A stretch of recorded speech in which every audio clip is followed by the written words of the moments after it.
말씀을 봉독합니다. 내가 네 자신과 가르침을 살펴 이 일을 계속하라. 이것을 행함으로 네 자신과 내게 듣는 자를 구원하리라. 아멘. 성경이 싫어하는 사람의 성품은 무엇일까요? 우리는 성경이 경계하는 이러한 성품을 우리 안에서 적게 가지도록 애를 쓰며 또 하나님이 기뻐하시는 우리가 하나님의 성전이 되어야 할 것입니다. 그 하나님이 싫어하는 사람의 성품 중 하나가 바로 고집스러움입니다. 예레미야 8장 5절에 보면 이 예루살렘 백성이 항상 나라를 떠나 물러감이 어찌함이냐. 그들이 거짓을 고집하고 돌아오기를 거절하도다 라고 하였습니다.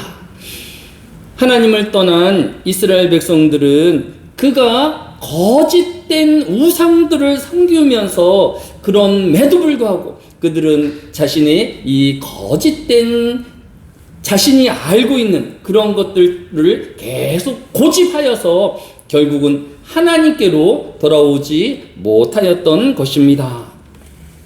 또 로마서 2장 5절에도 보면 내 고집과 회개하지 아니하는 마음을 따라 진노의 날 곧 하나님의 의로우신 심판이 나타나는 그날에 임할 진노를 내게 쌓는도다라고 하였습니다. 사람이 갖지 말아야 할 많은 성품들 중에서 회개하지 않는 것 그리고 고집스러움을 성경은 꼭 꼬집어서 지적하고 있는 것을 볼 수 있습니다.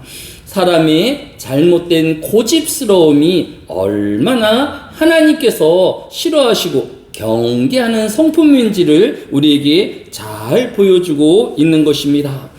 또 디도서 1장 7절에도 감독은 하나님의 청지기로서 책망할 것이 없고 제 고집대로 하지 아니하며 라고 하였습니다. 하나님의 직분자가 되어지고 지도자가 되어야 할 사람의 성품 중 하나가 고집스럽지 않은 사람이 되어야 하는 것입니다. 위로는 나라의 위정자들이 고집스러운 사람이 되어서는 안 되는 것입니다. 또 한 단체의 장이 고집스러운 사람이 되어서는 안 되는 것입니다. 또 각 가정의 구성원들이 고집스러운 사람이 되어서는 안 되는 것입니다. 따라서 우리는 우리 마음에 성경이 경계하고 있고 하나님이 싫어하는 성품인 이 고집스러운 마음이 우리 안에도 있지 아니하는지 되돌아보아야 할 것입니다. 그러면 고집스러운 사람이 되지 않기 위해서는 우리는 어떻게 해야 할까요? 성경은 고린도후서 13장 5절에서 너희는 믿음 안에 있는가 너희 자신을 시험하고 너희 자신을 확증하라 라고 하였습니다. 나는 최고야. 내가 항상 옳아. 내가 말하는 것이 가장 포진적인 생각이야 라고 주장할 것이 아니라 스스로를 시험하여 보고 스스로의 생각이 맞는지 점검해 보라라고 성경이 교훈하고 있는 것입니다. 갈라디아서 6장 1절 하반절도 내 자신을 살펴보아 너도 시험을 받을까 두려워하라라고 하였습니다. 성경은 다른 사람들을 판단하고 다른 사람을 비난할 것이 아니라 스스로를 살펴볼 것을 권면하고 있는 것입니다. 오늘 본문이 그러하지 않습니까? 디모데전서 4장 16절 상반절이 내가 내 자신과 가르침을 살펴라고 하였습니다. 사도 바울은 아들과 같은 젊은 디모데를 에베소의 목회자로 세우면서 내 자신을 늘 돌아보는 사람이 되라. 또 내가 가르치는 내용이 성경적인지 또 옳은 것인지를 늘 함께 점검해보는 너가 되라라고 권면하고 있는 것을 볼 수 있습니다. 따라서 성경은 고집스러운 사람이 되지 않기 위해서는 스스로를 돌아보며 성찰하는 사람이 되어야 함을 우리에게 교훈하여 주고 있는 것을 볼 수 있습니다. 우리가 항상 옳다라고 고집할 것이 아니라, 주장할 것이 아니라, 나도 실수할 수 있고 잘못할 수 있는 존재인 것을 인정하고 그 잘못을 인정하고 또 고치려고 노력하는 저와 여러분이 되어야 할 것입니다. 그런데 사람들은 자신을 돌아보고 또 성찰하는 것이 항상 옳기만 하는 것일까요? 나는 나 자신을 충분히 돌아보고 내가 충분히 내 자신을 성찰하여서 이러한 결론에 이르렀다라고 하는 사람들이 있기 때문입니다. 지난주 목요일 날 온 국민은 북중미 월드컵 조별에서 탈락하자 많은 실망과 분노로 가득 차 있는 것을 볼 수 있습니다. 이에 대하여 다음날 신문 기사 중에서 제 눈에 띄는 한 기사가 있었는데, 홍명보 감독의 3백 고집과 지가르닉 효과라는 제목의 뉴스 기사였습니다.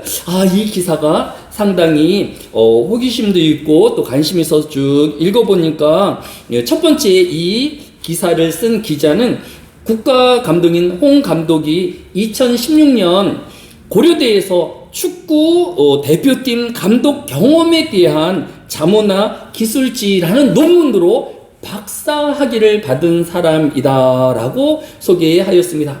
그러니까 홍명보 감독은 다른 주제도 아니고 국가 감독이 되어지면 어떤 심리적인 압박과 또 주변에 여러 어려움들이 있는지, 또 전술을 어떻게 해야 되는지에 대해서는 박사학위를 받을 가장 정통한 사람이다라는 것입니다.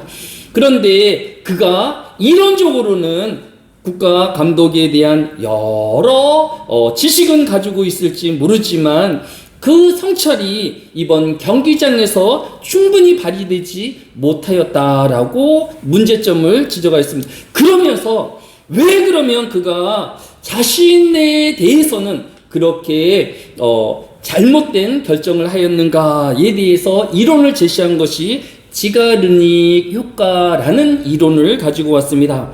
이 지가르닉 효과라는 것은 사람은 완료된 일보다는 끝내지 못한 일, 중간에 그만둔 일에 대해서 오래도록 집착하게 되어지고 그 생각에 사로잡힌다라는 것입니다. 예를 들어서 이제 물건을 계산을 완료한 손님에게는 이 종업원이 그 사람에 대해서는 더 이상 관심을 갖지 않는다라고 합니다. 왜냐하면 그와의 모든 정산이 끝났기 때문에. 그런데 한 사람이 아직 정산이 되어지지 않으면 계속 그 사람에게 집착하게 되어진다라고 합니다. 그러면서 이 홍 감독이 12년 전인 2014년에 브라질 월드컵 때도 대표팀 감독을 맡았었는데, 결국 그는 강팀과의 대결에서 수비 조직력이 무너져서 결국 1무 2패로 조별 예선에서 탈락한 경험이 있는 감독이다라는 것입니다. 그러니까 주변 사람들이 아무리 얘기를 하고 코치가 얘기를 하여도 자신이 12년 전에 수비 조직이 무너져서 실패했기 때문에 어떻게든지 똑같은 실수를 반복하지 않기 위해서 수비수를 보강하고 공격을 해야 될 타임인데도 불구하고 수비수를 배치하게 되어진 그 이유가 바로 이 지가르닉 효과로 자신이 실패한 일, 또 자신이 자전될 일에 더 깊은 이런 기억을 가지고 있는 이유이다라고 설명한 것을 볼 수 있습니다. 마찬가지로 우리가 자신을 돌아보는 것, 성찰하는 것은 매우 유익한 일입니다. 하지만 모든 자신을 성찰하는 일, 모든 자신의 과거를 돌아보아서 결정하는 것이 반드시 옳은 일이 아닐 수도 있다라는 것을 우리는 깨달아야 하는 것입니다. 더 무서운 사람들은 내가 과거에 있는 모든 경험을 다 종합하였고 내가 가지고 있는 모든 지식을 다 종합하여서 이것이 최선이다 고집하는 그 사람이야말로 성찰하지 않는 사람보다도 더 나쁜 결과를 가져올 수도 있다라는 것입니다. 우리는 지금까지 고집스러운 사람이 되지 말아야 한다라고 하였고, 고집스럽지 않을 사람이 되어지기 위해서는 자신을 돌아보며 또 자신의 약한 점을 살필 줄 아는 사람이 되어야 한다라고 하였습니다. 그런데 잘못된 자신의 성찰과 잘못된 자신의 바라봄은 더 큰 고집스러움으로 또 잘못된 방향이 되어질 수도 있다라는 것입니다. 그래서 성도는 자신의 기억과 자신의 경험, 자신의 지식을 바탕으로 성찰하는 자가 되어서는 안 된다라는 것입니다. 오늘 본문인 디모데전서 앞장인 4장 6절에는 믿음의 말씀과 내가 따르는 좋은 교훈으로 양을 받으라라고 하였습니다. 내가 자신의 과거를 살펴보고 내가 내 말과 내 행동을 되돌아보는 것은 내 경험과 내 지식을 통하여서 되돌아보는 것이 아니라 하나님의 말씀과 또 하나님의 교훈을 비추어서 자신의 말을 성찰해 보아야 하고 자신의 행동을 점검해 보아야 한다라는 것입니다. 이번 휴가철을 맞이하여서 여러 활동도 중요하지만 자신을 돌아보는 귀한 시간을 갖는 것은 매우 의미 있을 것입니다.